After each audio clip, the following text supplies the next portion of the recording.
All right, so, oh my gosh, what is, I just forgot the date. 25th Hold up, the 25th. All right, of June. it's the 25th of June, 2019, Brett's birthday, and we're here at Grandma and Grandpa's house. And the eve of your entry. The eve of my MTC entrance. I go in tomorrow morning. So, all right. So we just have a few questions. So first of all, what kind of music did you like to listen to while growing up? Jean, why don't you go ahead and answer first? Well, it wasn't as easily available in our day to just have music on your back pocket, on your phone. But I enjoyed classical music, and I still do. But you? Well, in our home, that was all there was. Mom played the piano a lot, and all the children took piano lessons, and we had some fun ones, you know, fun songs on the piano. But as far as just listening to records, it was pretty much classical music. So, what you're saying with like how things are different. If there was like one thing that kids today have that you could have had back when you were growing up, is there something that you wish you'd been able to have? You know, I really enjoyed my growing up years, and we played a lot of night games and board games and things. I don't think I would have liked to have all the electronic stuff. I did had a good growing up youth, yeah. Fun times. Played with neighborhood children, and we had two sisters lived down the street from us, just about the same age as my sister Marilyn and I, and we would set up a Monopoly game on the corner of our living room floor, and it would go on for weeks and weeks, you know. Yeah. We'd beg Mother to let us leave it laying there, and That's funny. we just kept it going. That's great. We had a lot of fun. I would almost say ditto to that. We had, I never felt deprived of anything. We had, you know, we had bikes, and we had friends, and we did play a lot of sports, basketball, tennis, touch football, and mainly basketball. We loved basketball because at our church we always liked to have people come and play us at our place because we had a low ceiling, and we knew that you couldn't shoot from way out and the other people didn't, so we had an advantage that way. Yeah. Okay, here's a question from the Powells. Did you ever get in trouble at school? What was it for? I guess this could be while you were younger or through... I remember one time when I got in trouble, one of my best friends was Keith Hart, and I don't remember whether we had lost the book or one of us had, but we were sharing a book in American history, I believe, and usually his class was right after mine. His period was right after mine, but usually he'd be there on time, and then I'd just hand it off to him when he came in. But this one particular day, he was late, or I don't remember, but I was marching out, and they made us get out so the other class could come in. And I remember I was almost to the hall, and they came in at a different door before he came in. And so I said, "Oh, Keith, there you are." And I took the book and tossed it in the air, and he caught it. And the teacher came up and grabbed me by the ear and said, "We don't toss books, they're valuable." That's funny. I can't think of any specific getting in trouble thing. I'm sure I did, but I must have blocked it out of my memory. Yeah. But I do remember in 5th and 6th grade, we had a teacher who was very strict with us on our posture, and we used to make posture walks around the classroom, and we would all march around and around and keep our head, like pretend you had a book on your head type thing. And but in the back of the classroom we had a walled off place where we would hang our coats and put our lunch boxes and things, and it had the a little entrance on both sides, so you march around the classroom and then you'd go into the cloak area, and she couldn't see you until you came out there, and we would always act really funny and slouch over when we were in that part. The teacher didn't usually see how silly we were acting. That's funny. Okay, here's another question from the Baileys. Did you always plan on having such a big family? I don't think we always planned on any size of a family. We just kind of felt that we would have whatever the Lord sent us, and we weren't sure what that would be. Back in those days, it wasn't planned that way. It was just kind of, well, we know the Lord wants us to have a family, and we'll see what happens. Yeah. Well, of course, I grew up in a very small family, just Aunt Marilyn and myself, until after Aunt Marilyn was married, and then our little brother John was born. So I always wondered what it would be like to be in a big family. I loved my family and growing up, but I did, one of our favorite early morning seminary teachers had, I think, 10 children, and I just used to be amazed at that and think, wow, what would that be like? And it was interesting, many years later, the oldest daughter of the seminary teacher, that she was the oldest daughter of their large family, wrote one time about she had been in our home, and she was so amazed at how nice everything was and wasn't all cluttered up. And my mother was a really good housekeeper, and she was always amazed and looked up to my mother, and I had been looking up to her mother for raising this big family. Yeah. So it was kind of interesting now, the comparison. But I'm like with Grandpa, we just wanted to welcome all those that the Lord wanted to send to us and make any set number. But I'm glad we've got all of them. Yeah. Okay, and so with having such a big family, obviously there's lots of things that make you happy to do, seeing them. Like, I know you guys really enjoyed coming out and going through the temple with me and with other cousins that have been doing that. But what would you say are the things that bring you the most happiness to see your children and your grandchildren do? If you had to just give like a couple things that you love the most. Well, of course, we're always so grateful that they love one another, and that they're choosing to do what's right, to stay on the covenant path, as our current prophet has admonished us to do. It's a delight for me, now that they're all grown and the grandkids are getting all grown, to just be around them when they're together and watch how much they enjoy each other and have a good time. And when they start reflecting back and reminiscing on what they did when they were kids, and we learn things that went on that we didn't know at the time. Yeah. It's really wonderful to see them on the right path. I think one of the big things that I really take a lot of joy in is seeing them go on missions, not just to go on a mission, but because I had such a marvelous experience as a missionary, and it just changed my life for the better so profoundly that I just so happy. I know that mission experiences are a little different now than they were back then. In fact, that's why President Monson said you got to write a book about when you're a missionary and when you're a mission president, because things aren't that way anymore, you know. Right.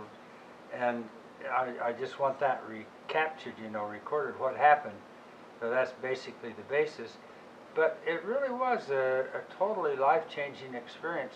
I'm not sure I would want any of the grandkids to go through some of the things I went through. I think of nearly starving to death, and yet as I look back on it, it was just such a wonderful thing. Well, those things don't happen to the missionaries today, but other things that bring the same results do. Just the working hard and learning mainly really increasing the strength of testimony and the relationship between the individual and God and the Savior. That I just love it when they do that, because I know it'll be such a great blessing to them. Mm-hmm. Yeah, that makes sense. Yeah, and obviously, like I'm going into the MTC tomorrow, and so, you know, with my parents being with lots of missionaries and having so many family members, I've gotten lots of different pieces of advice, you know. But if you guys were to just like, let's say there was only a few things I could remember as advice, because frankly there's so much that I'm told and it's great, but I have to backlog it because there's just so much. What were maybe the 2 or 3 pieces of advice that you would have missionaries like me remember? Well, the first thing I would say is to remember that whose service you're in and whose work you're doing. And I'm sure all missionaries do that. And just rely on the testimony that you have and knowledge that you do the best you can, and he fills in the missing parts, and it brings about his purposes, and he, in amazing ways, he will step in and make things happen for the grand result that should be taking place. I think probably the first thing I would say is to be able to see everyone you come in contact with as a son or daughter of God. Don't see what color their skin is or what nationality or anything like that, but just that's the son or daughter of God, and whether they're drunk or whether they're sober or whether they're interested or not interested, that doesn't change the fact that they're a son or daughter of God. That's one thing I learned on my mission is, see, I'd never spoken another language. We didn't take language in high school then. And I really had seen very few people who weren't white. And to all of a sudden just be thrown into a situation where everyone was speaking something I couldn't understand, and where most of them were not interested at all. Yeah. It was just, I really kind of had to come to grips with that, because it wasn't a natural thing to just say, oh, they're all lovely people. Yeah. Because some of them were mean, and laughing and joking. At least I interpreted that as being mean. Yeah. But as you find, and that only comes by a lot of prayer.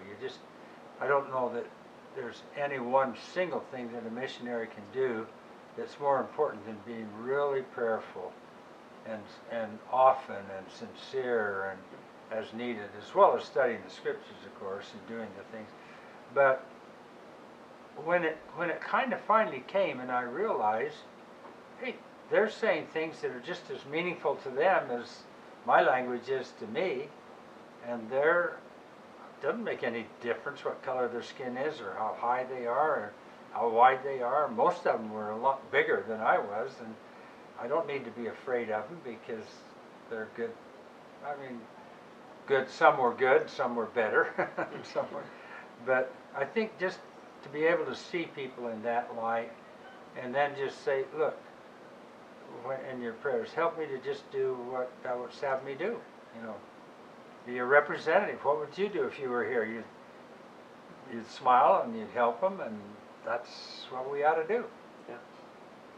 Well, and something that I've always admired in you guys is just how you're able to, act on what the Spirit would have you do and follow promptings with confidence. I know that's something important for missionaries and for all of us, as with so many decisions to make. Maybe if you have suggestions on just how to feel confident in following the Spirit. Well, let me just give one quick example from just last week. To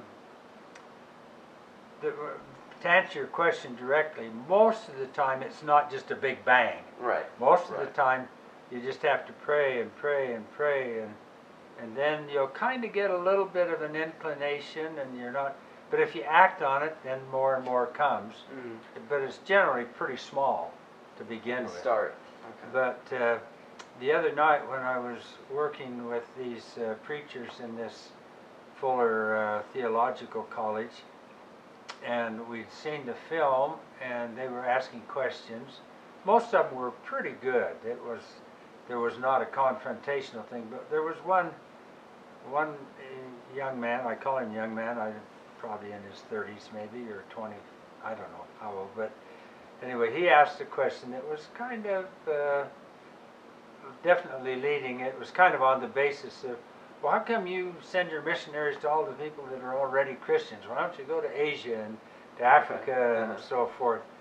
And I wasn't sure how to answer it, and right then the lights went up in the house so I could see who was there. So we just finished the film and lights were still down, but they went up, and I saw a group of 20 or maybe as many as 30 Tongans there, and I said, oh, wait just a minute, I hadn't realized there were Tongans here. Do you mind if I take a minute and speak to them in their language? And so I just took 2 or 3 minutes, talked to them, and they talked back, and we had an exchange for a few minutes, and then we finished, and I turned back and said, okay, now let's see the question again. And the moderator, who was in charge of the whole thing, instead of saying, no, this was the question, he said, wasn't that, looking at the ministers, or potential ministers, wasn't that great?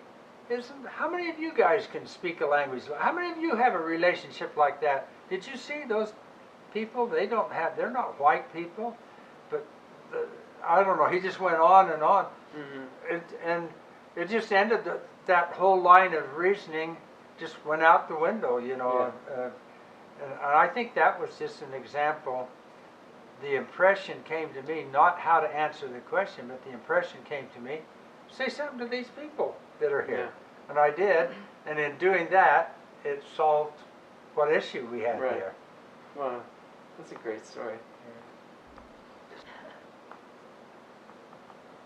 Well, one thought is just to be obedient to what you know is right, to your mission president, to your teachings, that you've known what is right all your life.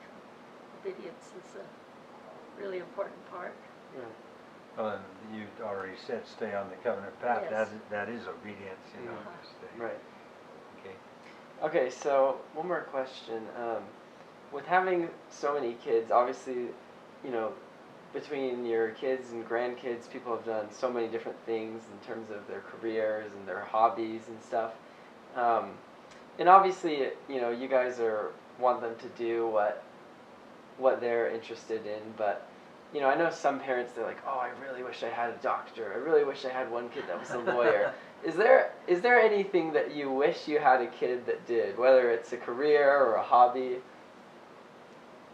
Well, I've always been really appreciative of those that have developed their talents. Loved having our musicians, and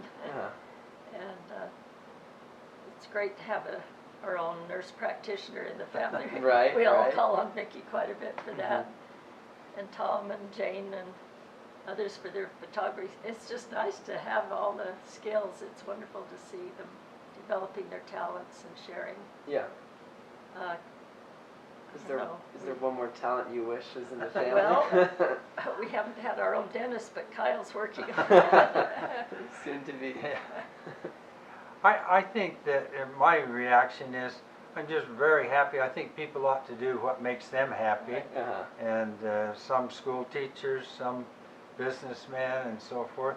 I think we're all a little bit, not necessarily prejudiced, but we sort of lean to what brought us happiness. Right, I just really enjoyed the world of business and the world of construction and development and so forth. Haven't had many go into that, but things have changed now. It's not what it used to be. But I think that I've enjoyed, you asked, or someone asked a little bit about sports. We played a lot of sports, but the one that I enjoyed more than any was tennis. So I was really happy when the Garners, Yeah. and not only the Garners, several others have Mhm. gone into tennis. It's not a way to make a living very Yeah, well, yeah. and there's so many that just are professional kind of. Mhm. But no, I just and I'm happy. I think like Gene mentioned, I just love the fact that so many of them have become musical on the piano, on various instruments, violins and so forth, because I sense that brings them happiness Mhm. as it brought me happiness. Yeah. Playing the trumpet and playing the piano. A lot of people say, I didn't know you played the piano, and I said, you don't know my mom. Everyone played the piano in our home. But I'll have to say, yeah, there were a few times when it was kind of, yeah, you got to do it. Uh-huh. But most of the time, I enjoyed it. I really enjoyed it. So I'm glad others enjoy it too. Right. I don't know if there's a question on it, but there's something that we wish we had done that we didn't do Right, sure. in our early life. And that would be, for me, I'm sorry that I didn't stick with piano or violin. But I'm grateful my sister stuck with the violin. Yeah. Because we might not have ever come together if our sisters hadn't played the It would violin. have been interesting to see what other way it might have happened. Right, right. Yeah. But That's the way it Yeah, did. You violin never know music why you is might need to always practice. special, There's one yeah. reason. Yeah. Yeah, so stick with whatever talent Stick with you Yeah. enjoy and Yeah, but enjoy it. I Yeah. think that's. Yeah. But to enjoy it, you do have to go through a little period of, drudgery or Right. whatnot. But Working through it, yeah. Well, and you never know. We might have a great grandchild at Wimbledon later. yeah. Yes. Who's to say? You never know. never know. Yeah, All that's right. right. Good. Okay.